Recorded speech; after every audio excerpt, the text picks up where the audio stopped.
Dante, sino-sino ang mga personalidad na mga maagang nag-file ng kanilang COC ngayong araw?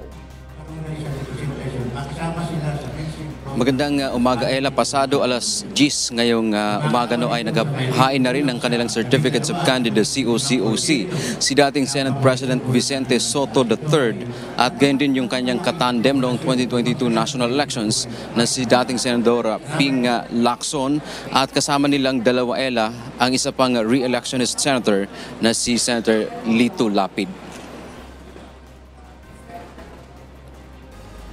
Ang tatlo, Ella, ay kasama sa senatorial slate ng Alyansa para sa Bagong Pilipinas ni Pangulong Ferdinand Marcos Jr.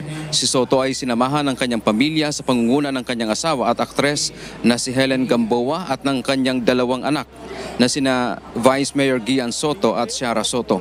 Ayon kay Lacson at Soto, dapat maibalik ang tamang decorum o kaayusan partikular sa Senado kapag sila ay nahalal. Samantala, naghain na rin, Ella, ng COC ang presidential sister at re-electionist na si Senator Amy Marcos sa ilalim ng Partido Nacionalista ni dating Senator Manny Villar. Kasama nito ang kanyang ina na si dating First Lady Imelda Marcos. Matatandaang isinama ni Pangulong Bongbong Marcos sa senatorial slate ng Alyansa para sa Bagong Pilipinas ang kanyang kapatid, pero nagdesisyon si Senator Amy na dumistansya. Nanindigan itong ayaw niya umanong mamangka sa dalawang ilog, pero sabi naman anya ni PBBM ay susuportahan siya sa darating na eleksyon. Sa tanong naman, Ella, kung tatanggapin ba nito kung sakali namang i-endorso siya ni Vice President Inday Sara Duterte, ito ang naging sagot ng mambabatas. Hindi ko alam, hindi ko pa napapag-usapan yon. Ang akin lang, pinili ko na maging malaya para hindi na ako kakampi kanino man, laban pa sa iiba. Mas maigi na. Piliin na lang natin ang sambayan ng Pilipino. Ella, ang unang naghain kanina ng COC no, ay isang 70 anyos na lalaki na si Ginoong Inte Victoriano. Siya ay tumakbo para senador.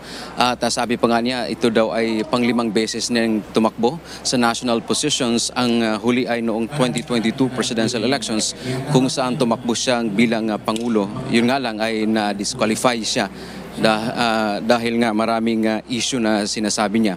At sa ngayon, Ella, batay sa update ng Commission on Elections, nasa mahigit 3,200 na ang nakapaghain ng kanilang COC sa iba't ibang panig ng bansa, kung saan ang nasa 20 na mahigit ang bilang senador o national post at gayon din yung bilang party list group. At sa ibang mga lugar naman ay nagpapatuloy pa rin ang COC filing at so far, batay sa pahayag ng COMELEC kahapon, ay maayos naman at walang naitalang untoward incident. Yan man ang ating balita mula dito sa Maynila. Balik sa iyo, Ella. Maraming salamat, Dante Amento.